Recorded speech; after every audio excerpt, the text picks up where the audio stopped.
Hello everyone, this is Nilesh Kumar Gupta and you are watching NG Physics classes. Well, पिछले turn पे मैंने आप लोगों को विद्युत चुंबकीय प्रेरण के बारे में बताया। विद्युत चुंबकीय प्रेरण क्या चैप्टर शुरू किया था हमने विद्युत चुंबकीय प्रेरण, जिसमें हम लोगों ने पिछले टर्न पे जो चर्चाएं की थी वो चुंबकीय फ्लक्स के बारे में की थी। क्या सूत्र है चुंबकीय फ्लक्स का? फाई बराबर बी ए कॉस थीटा। यदि कुंडली में फेरों की संख्या एन हो तो एन बी ए कॉस थीटा। यहाँ थीटा कोण किस किस के बीच का है? चुंबकीय क्षेत्र की तीव्रता और क्षेत्रफल सदिश के बीच का कोण है। इतनी बात मैं आप लोगों को बता चुका था और इस पे आधारित मैंने आपको एक सवाल भी कराया था। किसी भी क्षेत्रफल का क्षेत्रफल सदिश कहाँ होता है? किसी भी क्षेत्रफल का क्षेत्रफल सदिश सदैव उस क्षेत्रफल के लंबवत दिशा में होता है। ऐसा हम सब लोग जानते हैं। अच्छी बात है, ठीक है, आगे बढ़ते हैं। अगला प्रश्न मुझसे बोल रहा है चुंबकीय फ्लक्स का मात्रक एवं विमीय सूत्र बताऊं। तो भैया चुंबकीय फ्लक्स का जो मात्रक होता है, चुंबकीय फ्लक्स को अक्षर फाई से प्रदर्शित करते हैं। इसका एक मात्रक होता है एसआई पद्धति में, एक मात्रक होता है सीजीएस पद्धति में। चुंबकीय फ्लक्स का एसआई पद्धति में जो मात्रक होता है वो होता है वेबर। क्या होता है? वेबर। इंग्लिश में हम लोग इसे केवल कैपिटल डब्ल्यू से प्रदर्शित करते हैं। कैसे प्रदर्शित करते हैं? मेरी आवाज़ पीछे तक जा रही है या नहीं जा रही? जा रही है। चुंबकीय फ्लक्स का जो मात्रक होता है एसआई पद्धति में होता है वेबर। क्लियर? सीजीएस पद्धति में इसका जो मात्रक है वो है मैक्सवेल। क्या है? मैक्सवेल। दोनों ही मात्रक जो है वो वैज्ञानिक के नाम पर आधारित है ना? क्लियर? तो ये मात्रक हमको याद ही करने पड़ेंगे। एसआई पद्धति में मात्रक होता है वेबर और सीजीएस पद्धति में होता है मैक्सवेल। जैसे लंबाई होती है ना, लंबाई का एसआई पद्धति में मात्रक होता है मीटर, सीजीएस पद्धति में सेंटीमीटर, है ना? हमने ये भी पढ़ा था 1 मीटर बराबर 100 सेंटीमीटर होते हैं। ठीक उसी प्रकार यहाँ पर वेबर और मैक्सवेल के बीच में भी संबंध होता है। वो होता है 1 वेबर बराबर होता है 10⁸ मैक्सवेल। कितना होता है? कोटि में बहुत पूछा जाता है चुंबकीय फ्लक्स का सीजीएस पद्धति में मात्रक क्या होता है, तो बोलना मैक्सवेल। क्लियर? क्या बोलोगे? मैक्सवेल। किसी ने पूछ लिया 1 वेबर बराबर कितने मैक्सवेल, तो 10⁸ मैक्सवेल। क्लियर? अब मुझसे कहा जा रहा है कि चुंबकीय फ्लक्स का विमीय सूत्र भी बताऊं। ये तो हो गए मात्रक। अब इसके विमीय सूत्र की बात आती है, तो गौर से देखिएगा सभी लोग। विमीय सूत्र, विमीय सूत्र की अगर हम बात करें तो चुंबकीय फ्लक्स का सूत्र कल हम लोगों ने पढ़ा था फाई बराबर बी ए कॉस थीटा। सीन क्लियर है सभी को? फाई बराबर बी ए कॉस थीटा, ये सूत्र अपन लोगों ने पढ़ा है। यस और नो? अच्छी बात है, निकाल लो विमीय सूत्र। बी चुंबकीय क्षेत्र की तीव्रता है। चुंबकीय क्षेत्र की तीव्रता को हम लोग न्यूटन प्रति एम्पियर मीटर में नापते हैं। ए यहाँ पर क्षेत्रफल है, क्षेत्रफल मीटर स्क्वायर में नापा जाता है, वर्ग मीटर में नापते हैं क्षेत्रफल। कॉस थीटा का, कॉस थीटा तो नियतांक होता है, इसका तो कोई मात्रक होता नहीं है। मीटर से स्क्वायर कट जाएगा तो फाई बराबर, देखो एक और मात्रक आ गया चुंबकीय फ्लक्स का, ये भी मात्रक लिख सकते हैं अगर लिखना चाहें तो, newton metre upon ampere. Clear? ये भी मात्रक हो गया चुंबकीय फ्लक्स का। एक भौतिक राशि के हजारों मात्रक हो सकते हैं। क्लियर है? खैर, यहाँ तक बात समझ में आई सभी को? न्यूटन क्या होता है? बल। और बल का विमीय सूत्र हम लोगों ने पढ़ा है mL/t-2। मीटर लंबाई होती है, लंबाई का विमीय सूत्र L, एम्पियर का A। तो ये हो जाएगा आपका फाई बराबर m L×L L square t-2। A पे घात कुछ नहीं है तो 1 ऊपर ले जाऊंगा तो A पे घात -1। कहानी क्लियर है? समझ में आ रही है बात सभी को? देख लो फटाफट चुंबकीय फ्लक्स का मात्रक एवं विमीय सूत्र। इसके बाद हमारे सामने अगला क्वेश्चन है विद्युत चुंबकीय प्रेरण संबंधी फैराडे का नियम बताऊं, है ना? यानी फैराडे का नियम तो बाद में आएगा, फैराडे का प्रयोग समझाना है कि क्या कहानी है। ध्यान से सुनिएगा सब लोग, अब मुद्दा शुरू होगा, इस चैप्टर की शुरुआत अब होगी, है ना, तो ध्यान से सुनिएगा। साइंटिस्ट थे ऑरस्टेड, याद है आपको? चैप्टर 4 जब आपको पढ़ाया था तब ऑरस्टेड के प्रयोग के बारे में बताया गया था, अगर आपको याद हो तो। बताया था ऑरस्टेड का प्रयोग? बोलो भैया, बताया था कि नहीं बताया था? ऑरस्टेड के प्रयोग में मैंने आपको ये बताया था कि जब किसी चालक में धारा प्रवाहित की जाती है तो उसके चारों ओर चुंबकीय क्षेत्र पैदा हो जाता है ना। ऑरस्टेड ने क्या कहा था? जब किसी चालक में आप धारा प्रवाहित करोगे तो उसके चारों तरफ, यानी धारा बोले तो विद्युत, और धारा की वजह से क्या पैदा हो गया, यानी धारा से चुंबकीय क्षेत्र पैदा हुआ, विद्युत से चुंबकीय क्षेत्र पैदा हो गया, है ना। ऐसा किसने किया था? ऑरस्टेड ने, जो कि हमने चैप्टर नंबर 4 में पढ़ा था, राइट।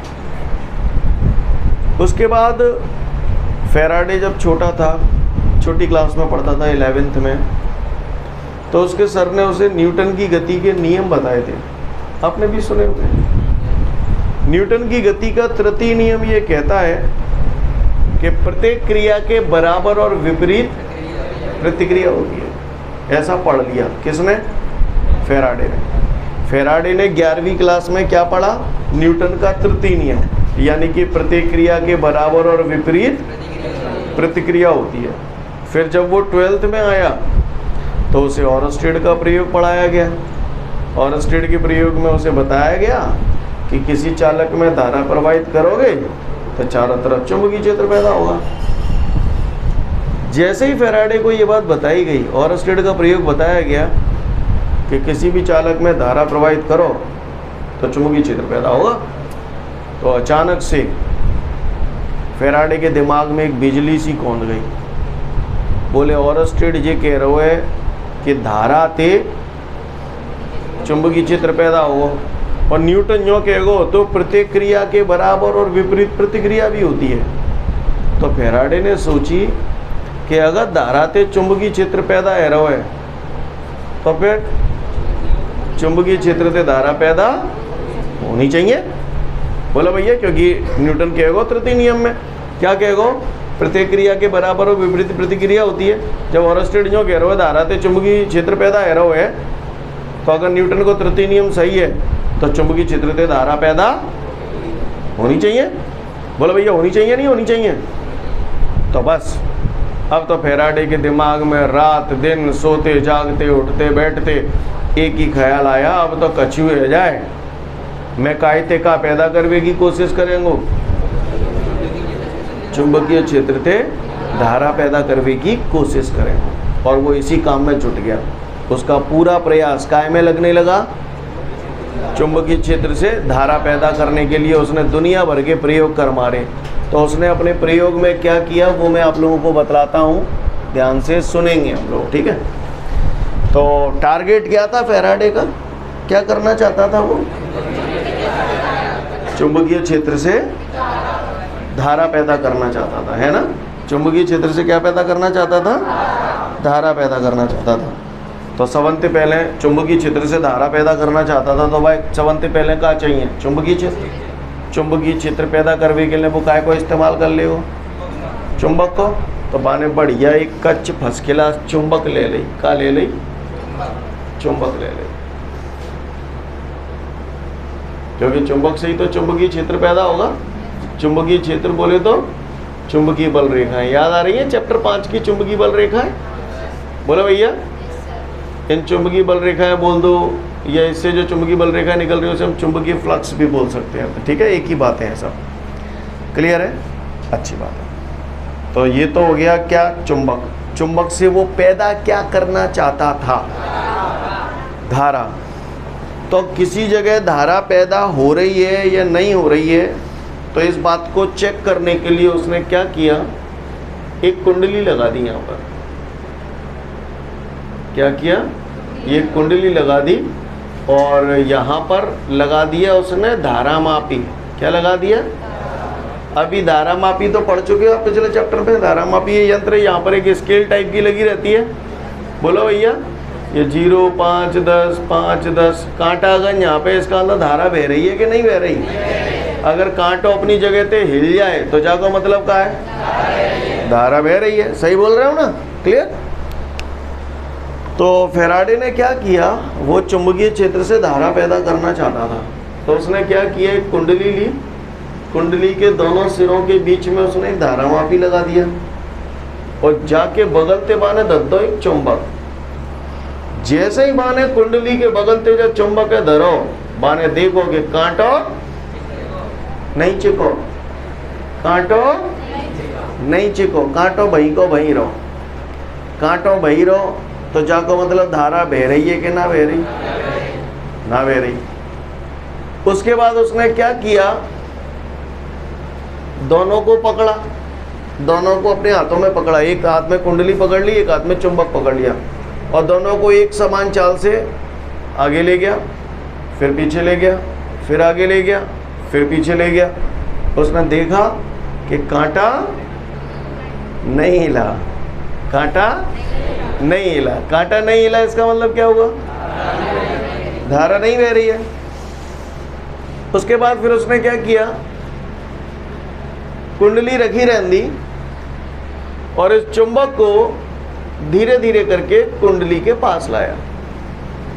जैसे ही ये चुंबक को धीरे धीरे करके कुंडली के पास लाया तो इसने देखा कि इसके अंदर जो कांटा था वो हिल गया। कांटा हिल गया, ये इस बात का प्रमाण है कि इसके अंदर धारा बह रही है। आपको मेरी बात समझ में आ रही है? सीन क्लियर है? कोई दिक्कत? बात समझ में आई? तो उसने देखा कांटा अपनी जगह से हिल गया, मान के चलो कांटा हिल के ऐसे आ गया। कहानी समझ में आई? तो इसका मतलब कहीं ना कहीं इसके अंदर धारा बह रही है। बोलो भैया, बात समझ में आ रही है सभी को? किसी को कोई दिक्कत? सीन क्लियर है? अच्छी बात है।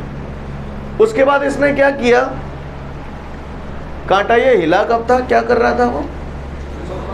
चुंबक को धीरे धीरे कुंडली के पास ला रहा था, पास ला रहा था, तो उसने देखा कांटा हिल गया। उसके बाद उसने क्या किया, चुंबक को ला के सीधा यहाँ रख दिया। ये बीच में खोखला हिस्सा है, तो यहाँ पर लाके उसने चुंबक को रख दिया। जैसे ही उसने चुंबक को यहाँ रख दिया और जैसे ही उसने यहाँ रखा, उसके बाद उसने देखा कांटा वापस 0 पे। अब कांटे का हिलना बंद हो गया, कांटा 0 पे, यानी धारा बह रही है कि नहीं बह रही? नहीं बह रही। उसके बाद फिर उसने क्या किया, चुंबक को धीरे धीरे करके बाहर ले जाने लगा।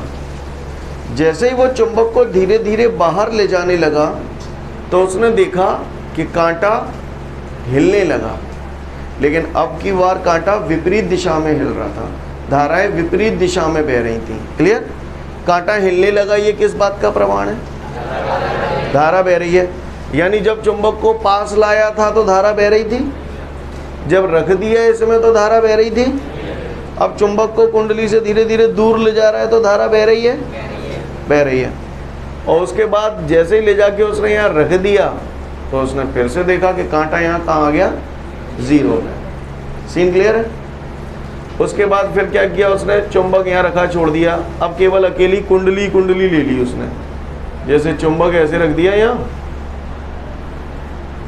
और ये कुंडली ले ली।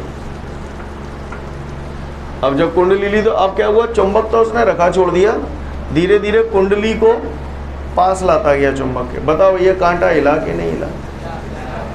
कांटा हिला। क्लियर? इसके अंदर धारा बही तभी तो कांटा हिला।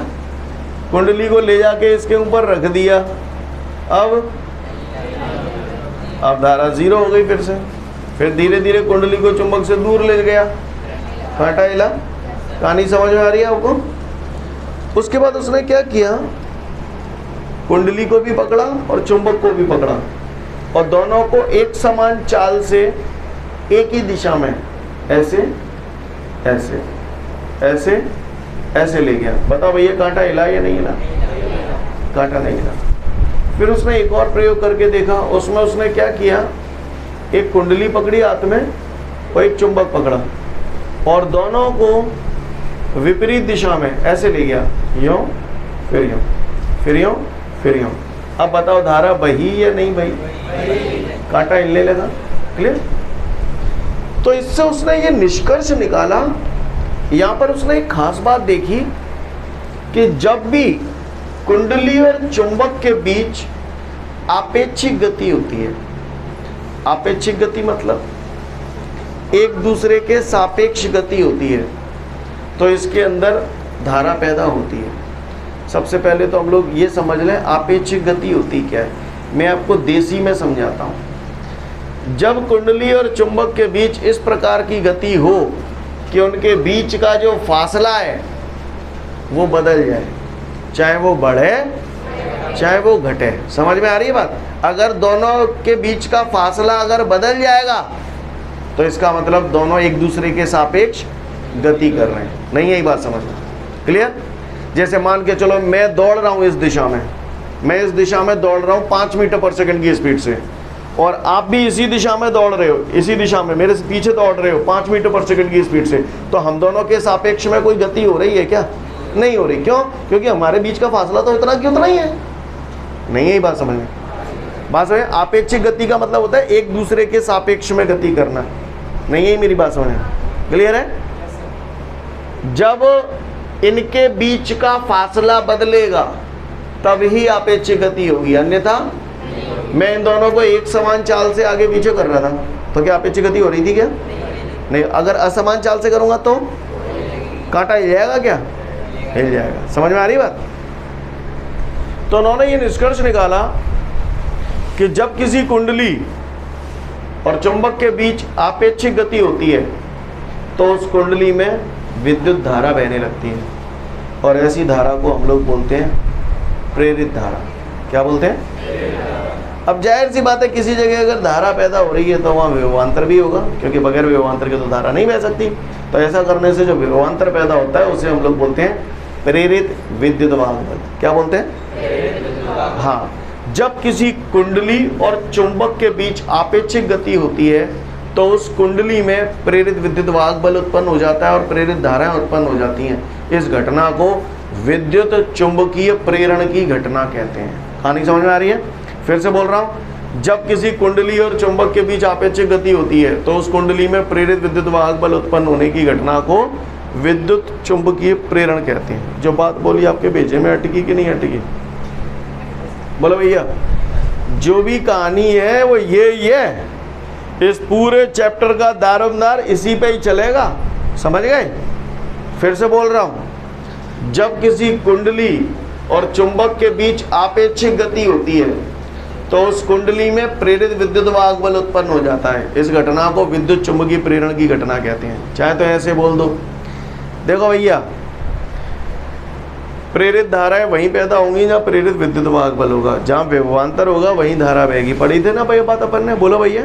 तो जब किसी कुंडली और चुंबक के बीच आपेक्षिक गति होती है तो उस कुंडली में प्रेरित विद्युत वाहक बल उत्पन्न हो जाता है एवं प्रेरित धाराएं उत्पन्न हो जाती हैं। इस घटना को विद्युत चुंबकीय प्रेरण कहते हैं। इसको थोड़ा छोटा करना चाहो तो केवल ऐसे भी लिख सकते हो, जब किसी कुंडली और चुंबक के बीच आपेक्षिक गति होती है तो उस कुंडली में प्रेरित विद्युत वाहक बल उत्पन्न होने की घटना को विद्युत चुंबकीय प्रेरण कहते हैं। भाषा समझ में आई? बोलो भैया, समझ में आ गई? अच्छी बात है। और सुनिए, अभी खत्म नहीं हुआ, 2 परिभाषाएं हैं इसकी। तो एक परिभाषा तो ये हो गई कि जब किसी कुंडली और चुंबक के बीच आपेक्षिक गति होती है तो उस कुंडली में प्रेरित विद्युत वाहक बल उत्पन्न होने की घटना को विद्युत चुंबकीय, हाँ क्या कहते हैं? अच्छा एक बात बताओ, ये देख रहे हो ये जो चुंबकीय बल रेखाएं निकल रही हैं इसी को ही तो हम चुंबकीय फ्लक्स कहते हैं। अभी ये चुंबकीय फ्लक्स कुंडली में से होकर गुजर रहा है क्या? नहीं गुजर रहा। जैसे जैसे मैं चुंबक को धीरे धीरे कुंडली के पास लाता जाता हूं, कुंडली से संबंधित चुंबकीय फ्लक्स का मान बढ़ेगा या घटेगा? बढ़ेगा। मान के चलिए ये चुंबक को मैं सरका के इधर ले आया। समझने की कोशिश करना, चुंबक इधर आ गई सरक के, तो चुंबकीय बल रेखा ऐसे ही तो गुजरेंगी। बोलो भैया। तो अभी कुंडली से जुड़ा हुआ चुंबकीय फ्लक्स कितना है? केवल इतना हिस्सा कुंडली से जुड़ा है। और पास लाऊंगा तो कुंडली से संबंधित चुंबकीय फ्लक्स और बढ़ता जाएगा। समझ में आ रही है बात? तो एक बात बताओ, जब कुंडली और चुंबक के बीच अगर आपेक्षिक गति होगी तो कुंडली से संबंधित चुंबकीय फ्लक्स का मान वही रहेगा या बदलता रहेगा? बदलता रहेगा। तो दूसरी परिभाषा इसकी यही है, जब किसी कुंडली से संबंधित चुंबकीय फ्लक्स के मान में परिवर्तन किया जाता है तो उस कुंडली में प्रेरित विद्युत वाहक बल और प्रेरित धाराएं उत्पन्न हो जाती हैं। इस घटना को विद्युत चुंबकीय प्रेरण की घटना कहते हैं। कहानी समझ में आई? दो परिभाषाएं हो गई। पहली, जब किसी कुंडली और चुंबक के बीच आपेक्षिक गति होती है, आपेक्षिक गति होगी तभी तो चुंबकीय फ्लक्स में परिवर्तन होगा। तो दोनों में से कोई भी परिभाषा आप बोल सकते हैं। जब किसी कुंडली और चुंबक के बीच आपेक्षिक गति होती है तो उस कुंडली में प्रेरित विद्युत वाहक बल उत्पन्न होने की घटना को विद्युत चुंबकीय प्रेरण कहते हैं। या जब किसी कुंडली से संबंधित चुंबकीय फ्लक्स के मान में परिवर्तन किया जाता है तब उस कुंडली में प्रेरित विद्युत वाहक बल उत्पन्न होने की घटना को विद्युत चुंबकीय प्रेरण कहते हैं। जो भाषा बोल रहा हूँ आपको समझ में आ रही है? सोच लो। तो फटाफट फैराडे का जो प्रयोग है ना, फैराडे का जो प्रयोग है उस प्रयोग को मत पढ़ना अभी। इसके बाद यहाँ पर एक प्रश्न होगा, देखो विद्युत चुंबकीय प्रेरण से आप क्या समझते हैं, मिला? उस प्रश्न को पढ़ो, विद्युत चुंबकीय प्रेरण पढ़ लो पूरा। ध्यान से सुनिएगा। किसी भी कुंडली में प्रेरित विद्युत वाहक बल उत्पन्न होने के लिए सबसे ज़्यादा ज़रूरी चीज़ क्या है? तो कुछ लोग बोलते हैं चुंबकीय फ्लक्स। ना, चुंबकीय फ्लक्स ज़रूरी नहीं है, क्योंकि अगर चुंबकीय फ्लक्स से काम हो जाता तो एक बार बता, चुंबक को अगर मैं यहाँ कुंडली में यहाँ पर ला के रख देता तो चुंबकीय फ्लक्स तो अभी भी जुड़ा हुआ है कुंडली से, तो फिर तो प्रेरित धारा पैदा होनी चाहिए थी, लेकिन कांटा तो जीरो पे आ गया था। चुंबकीय फ्लक्स जरूरी नहीं है, जरूरी है चुंबकीय फ्लक्स में परिवर्तन। नहीं, यही बात समझ। मान के चलिए ये एक बंदा है, समझिएगा ध्यान से, मेरा एक एग्जांपल देने की कोशिश कर रहा हूँ, ट्राई टू अंडरस्टैंड। ये बंदा है, ठीक है? मैं चाहता हूँ ये लगातार चीख पुकार करता रहे, रोता चिल्लाता रहे, ठीक है? तो मैंने इसको चक्कू मार दिया। क्या मार दिया? जैसे ही चक्कू इसको लगेगा ये चीखेगा, चीखता ही रहेगा। चक्कू लग गया, चीख गया, समझना मेरी बात को। उसके बाद वो चिल्लाएगा नहीं फिर वो, और चक्कू जाके अपनी जगह ले चुका है। अब वो चीखना उसका कब हुआ था? जब चक्कू पड़ा, ठीक है ना? अब उसके बाद अगर मैं चक्कू को हाथ नहीं लगाऊं या कोई मान के चलो भाई निकारने की कोशिश करो, रुक जा, निकाल। आप समझना मेरी बात को। अगर मैं वह चक्कू बार बार छेड़ूं, कबू निकारूं, कबू फिर से या घुमाए दो, तो समझ रहे ना, चीख पुकार होती रहेगी। और तुमने उसको छेड़ना बंद कर दिया तो भले ही चक्कू घुसा हुआ पेट में, पर वो चीखे, वो चिल्लाओ नहीं, क्योंकि बाप भरोसे डॉक्टर पे है, वो बचा ले। वो नहीं है मेरी बात समझ रहे हो ना मेरी बात को? तो यहाँ पर उसकी चीख पुकार कब तक निकल रही है? जब तक चक्कू में परिवर्तन कर रहे हैं। चक्कू में परिवर्तन करना बंद, चीख पुकार बंद। नहीं है मेरी बात समझे? जब आप चुंबक को कुंडली के पास लाओ या दूर लाओ, तो ऐसा करने से क्या हो रहा है? चुंबकीय फ्लक्स से परिवर्तन हो रहा है। जब तक वो परिवर्तन होता रहेगा तब तक इसके अंदर प्रेरित धाराएं, प्रेरित वाहक पैदा होते रहेंगे। परिवर्तन करना बंद कर दिया। यहां पर मैंने जब चुंबक को रख दिया था तो चुंबकीय फ्लक्स तो जुड़ा था कुंडली से, लेकिन उस चुंबकीय फ्लक्स में कोई परिवर्तन नहीं हो रहा था, इस वजह से धारा नहीं बह रही थी। तो प्रेरित धारा पैदा होने के लिए जरूरी क्या है? हाँ, चुंबकीय फ्लक्स जरूरी नहीं है, चुंबकीय फ्लक्स में परिवर्तन होना बहुत जरूरी है। अगर वो चुंबकीय फ्लक्स में परिवर्तन नहीं होगा तो प्रेरित विद्युत वाहक और प्रेरित धाराएं पैदा नहीं होंगी। कहानी समझ में आ रही है? क्लियर है? कोई दिक्कत? तो अगर किसी ने मुझसे पूछ लिया विद्युत चुंबकीय प्रेरण क्या होता है, तो दो परिभाषाएं मैं दे सकता हूँ। जब किसी कुंडली और चुंबक के बीच आपेक्षिक गति होती है तो उस कुंडली में प्रेरित विद्युत वाहक उत्पन्न होने की घटना को विद्युत चुंबकीय प्रेरण कहते हैं। थोड़ा और बढ़ा के लिखना है तो जब किसी कुंडली और चुंबक के बीच आपेक्षिक गति होती है तो कुंडली में प्रेरित विद्युत वाहक उत्पन्न होता है, जिसकी वजह से उसमें प्रेरित धाराएं पैदा होने लगती है। इस घटना को विद्युत चुंबकीय प्रेरण की घटना कहते हैं। एक ही बात है सब, क्लियर है? या फिर ऐसे भी बोल सकते हैं, जब किसी कुंडली से संबंधित चुंबकीय फ्लक्स के मान में परिवर्तन किया जाता है तो उस कुंडली में प्रेरित विद्युत वाहक बल और प्रेरित धाराएं उत्पन्न हो जाती हैं। इस घटना को विद्युत चुंबकीय प्रेरण की घटना कहते हैं। कहानी समझ में आई? बोलो भैया, सीन क्लियर है? अभी आपको जो क्लियर हुआ है वो विद्युत चुंबकीय प्रेरण की परिभाषा क्लियर हुई है। Scene clear? कोई दिक्कत? यहाँ पर हम थोड़ा सा स्लो चल रहे हैं क्योंकि जब तक ये चीज़ें बिल्कुल दिमाग में बैठेंगी नहीं हमारे को कुछ समझ नहीं आएगा। ठीक है, समझ गए इतनी बात? आगे बढ़ते हैं। अगर आप मेरी ये बात समझ गए अब ये सारी चीज़ें हैं ना, सब इसी से ही मिलता जुलता है, कुछ अलग नहीं है, यही चलेगा रोज रोज, ठीक है ना। तो विद्युत चुंबकीय प्रेरण की परिभाषा हम सबको क्लियर है। तो विद्युत चुंबकीय प्रेरण में आपने देखा, जब किसी कुंडली को या जब किसी चुंबक को कुंडली के पास ला रहे थे तो कुंडली में क्या पैदा हो रहा था? प्रेरित धारा पैदा हो रही थी कि नहीं हो रही थी? अब इस प्रेरित धारा की कुछ ना कुछ दिशा भी होती होगी, है ना। तो इन प्रेरित धाराओं की दिशा ज्ञात करने के लिए हमारे पास दो नियम होते हैं। कितने नियम होते हैं? प्रेरित धाराओं की दिशा ज्ञात करने के लिए हमारे पास कितने नियम होते हैं? दो नियम होते हैं, जिसमें से एक है फ्लेमिंग के दाएं हाथ का नियम और दूसरा है लेंज का नियम। कितने नियम है? दो नियम है, एक है लेंज का नियम और दूसरा है फ्लेमिंग के दाएं हाथ का नियम। इसके बारे में हमें थोड़ा सा जानना है, क्लियर, कि फ्लेमिंग के दाएं हाथ का नियम तो हम लोग बाद में जानेंगे, दूसरा नियम कौन सा है? लेंज का नियम। क्लियर? कितने नियम है? काय के लिए ये दो नियम? प्रेरित धाराओं की दिशा ज्ञात करने के लिए, है ना। प्रेरित धाराओं की, हाँ, कौन कौन से नियम है? फ्लेमिंग के दाएं हाथ का नियम और लेंज का नियम। ये दो नियम है जिसकी हेल्प से हम लोग प्रेरित धाराओं की दिशा ज्ञात कर सकते हैं। देखो भाई, एक आध पन्ना पलट के देखो, आपको प्रेरित धाराओं की दिशा ज्ञात करने के नियम मिलेंगे नोट्सों में। मिल रहे हैं? थोड़ा बीच बीच में से ले चल रहा हूँ जिससे आप ज़्यादा बेहतर समझ पाए। मिल गया सभी को? दो नियम है, आज हमारे लिए सबसे ज़्यादा ज़रूरत है लेंज के नियम की, क्योंकि लेंज का नियम आएगा तो आगे जितना भी पार्ट मैंने छोड़ा है वो सब आपका क्लियर हो जाएगा, कैसे क्या ये है ना, इसी वजह से रोक रखा है। लेंज का नियम, लेंज का नियम प्रेरित धाराओं की दिशा ज्ञात करने के लिए किया जाता है। और लेंज का नियम हमसे ये कहता है कि जिस थाली में खाओ उसी में छेद करो। क्लियर? लेंज का नियम कहता है कि किसी भी विद्युत परिपथ में प्रेरित धाराओं की दिशा सदैव इस प्रकार होती है कि वह उसी कारण का विरोध करती हैं जिसके कारण वो स्वयं पैदा हुई हैं। क्लियर? लेंज का नियम हमसे ये कहता है कि किसी भी विद्युत परिपथ में प्रेरित धाराओं की दिशा सदैव इस प्रकार होती है कि वह उसी कारण का विरोध करती हैं जिसके कारण वो स्वयं उत्पन्न होती हैं। ये लेंज का नियम कहता है। क्लियर? आते हैं लेंज के नियम में 2 मिनट बाद। पहले मुझे बता दो, कुछ बातें आपकी पुरानी क्लियर हैं जहाँ तक मैं समझता हूँ। समान ध्रुवों के बीच सदैव प्रतिकर्षण बल लगता है, विपरीत ध्रुवों के बीच सदैव, ये सारी बातें आप लोग समझते हो ना। चुंबकीय बल रेखाओं की दिशा चुंबक के बाहर कहाँ से कहाँ की ओर होती है? उत्तर से दक्षिण की ओर। अंदर समझते हो? ठीक है, तो ये सब लग जाओ अब। ठीक है, आ जाओ। लेंज का नियम ये कहता है कि किसी भी विद्युत परिपथ में प्रेरित धाराओं की दिशा सदैव इस प्रकार होती है कि वह उसी कारण का विरोध करती हैं जिसके कारण वो स्वयं उत्पन्न होती हैं। आइए देखते हैं।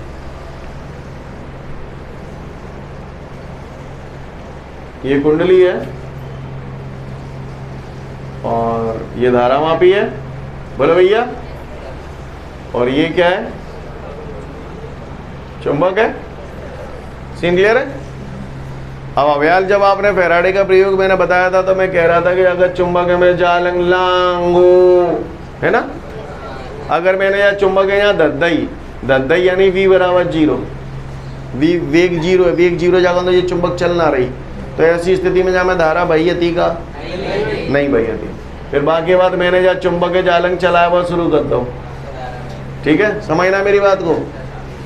तो चुंबक के उत्तरी ध्रुव को कुंडली के इस फलक की ओर ला रहे हो आप, बोलो भैया। तो बताओ धारा बही थी कि नहीं बही थी? बही थी। यानी जब चुंबक को कुंडली के पास ला रहा था तो इसके अंदर प्रेरित धाराएं पैदा हो रही थी। अब लेंज क्या है?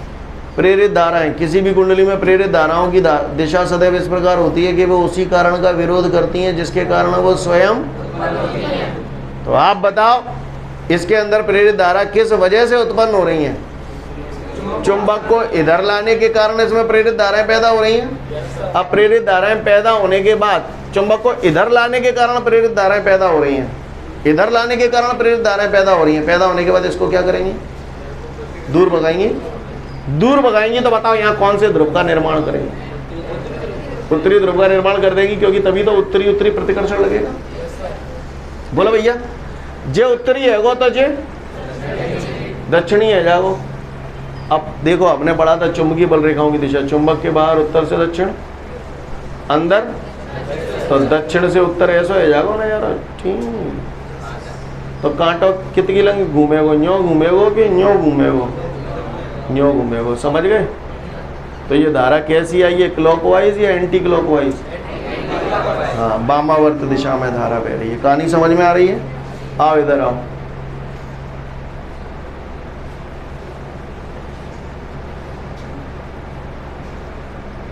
ये चुंबक है, चुंबक को कुंडली से दूर ले जा रहा हूं, ठीक है, चुंबक को कुंडली से दूर ले जा रहा हूं। जब मैं दूर ले जा रहा था तो भी इसके अंदर प्रेरित धाराएं पैदा होती हैं। प्रेरित धाराएं उसी कारण का विरोध करती हैं जिसके कारण पैदा हुई हैं। दूर ले जाने की वजह से प्रेरित धाराएं पैदा हो रही हैं। पैदा होने के बाद इसको क्या करेंगी, पास बुलाएंगे। पास बुलाने के लिए कौन सा ध्रुव का निर्माण करेंगे, दक्षिणी ध्रुव। ये दक्षिणी है तो ये, तो चुंबकीय बल रेखाओं की दिशा बाहर उत्तर से दक्षिण, अंदर तो दक्षिण से उत्तर। कांटो कौन सी लंग, समझ में ही नहीं आई होगी। सीन क्लियर है? तो कैसे कब कहाँ पर धारा बह रही है, कहानी समझ में आ रही है आपको? ये सब किसके नियम के अनुसार चल रहा है, लेंज के नियम के अनुसार। लेंज का नियम आपको समझ में आया? लेंज का नियम हमसे ये कहता है कि किसी भी विद्युत परपथ में प्रेरित धाराओं की दिशा सदैव इस प्रकार होती है कि वह उसी कारण का विरोध करती है जिसके कारण वह स्वयं उत्पन्न होती है। क्लियर? लेंज का नियम जो होता है वो ऊर्जा संरक्षण के सिद्धांत पर आधारित है। काय पे आधारित है? सबसे पहले तो आप प्रसन्न मन से लेंज का नियम पढ़ो, फिर मैं आगे की बात करूंगा आपसे। पढ़ूं आगे?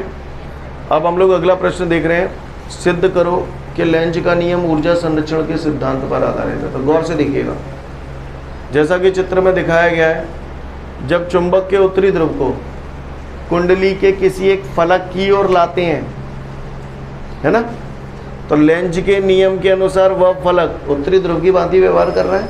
कैसे कर रहा है, समझ में आ रही है बात? अब ऐसा कर रहा है तो उत्तरी प्रतिकर्षण बल लगेगा, तो ये तो चुंबक को दूर भगाएगा। जबकि मैं चाहता हूं कि इसमें प्रेरित धाराएं और पैदा हो, तो मुझे इसे क्या करना पड़ेगा, और पास लाना पड़ेगा। तो मुझे इनके बीच में कैसा बल लग रहा है, प्रतिकर्षण बल लग रहा है। तो मुझे प्रतिकर्षण बल के विरुद्ध कार्य करना पड़ेगा, कुछ यांत्रिक ऊर्जा देनी पड़ेगी। समझ में आ रही बात? मैं कौन हूँ, मशीन, एक यंत्र, तो मैं यांत्रिक ऊर्जा दे रहा हूँ, और ये यांत्रिक ऊर्जा मुझे यहाँ पर आके काय के रूप में प्राप्त हो रहा है, विद्युत ऊर्जा के रूप में, धारा के रूप में प्राप्त हो रहा है, यानी विद्युत ऊर्जा के रूप में प्राप्त हो रहा है। कहानी समझ में आ रही है? यानी जब किसी चुंबक के किसी ध्रुव को कुंडली के किसी एक फलक की ओर लाते हैं, तो लेंज के नियम के अनुसार वह फलक समान ध्रुव की भांति, जैसे उत्तरी ध्रुव को ला रहे हैं तो ये उत्तरी ध्रुव की भांति व्यवहार करता है, जिसकी वजह से इनके बीच में प्रतिकर्षण बल लगने लगता है। क्लियर? प्रतिकर्षण बल लगेगा तो ये दूर भगाएगा। जबकि मुझे इसमें विद्युत धारा और पैदा करनी है, तो मुझे इसे पास लाना पड़ेगा। तो मुझे इस प्रतिकर्षण बल के विरुद्ध कुछ यांत्रिक कार्य करना पड़ेगा, कुछ यांत्रिक ऊर्जा देनी पड़ेगी, और यही यांत्रिक ऊर्जा मुझे इसमें काय के रूप में प्राप्त होगी, विद्युत ऊर्जा के रूप में। समझ में आ रही बात? इसी प्रकार जब चुंबक के उत्तरी ध्रुव को कुंडली के किसी फलक से दूर ले जाते हो, तो लेंज के नियम के अनुसार वह फलक दक्षिणी ध्रुव की भांति व्यवहार करने लगता है, जिसकी वजह से इनके बीच में कैसा बल लगने लगता है, आकर्षण बल। अब मैं क्या कर रहा हूँ, इसे दूर ले जा रहा हूँ। जब दूर ले जाऊंगा तभी तो इसके अंदर प्रेरित धाराएं पैदा होंगी। अब आकर्षण बल लगेगा तो ये तो इसे पीछे खींच रहा है, जबकि मैं प्रेरित धाराएं और पैदा करना चाहता हूँ। तो मुझे क्या करना पड़ेगा, फिर से आकर्षण बल के विरुद्ध कुछ यांत्रिक ऊर्जा देनी पड़ेगी, और यही यांत्रिक ऊर्जा यहाँ पर काय में बदल जाएगी, विद्युत ऊर्जा में। तो विद्युत चुंबकीय प्रेरण की घटना में आपने देखा ऊर्जा नष्ट नहीं हो रही है, केवल ऊर्जा का रूपांतरण हो रहा है। कौन सी ऊर्जा में बदल रही है, यांत्रिक ऊर्जा विद्युत ऊर्जा में बदल रही है। कहानी समझ में आ रही है? पढ़ लो, सिद्ध करो कि लेंज का नियम ऊर्जा संरक्षण के सिद्धांत पर आधारित है, समझ जाओगे पूरा। ठीक है, तो फिर आज के लिए पर्याप्त, कल फिर मिलते हैं। Thank you everyone, have a great day to all of you guys. जय हिंद।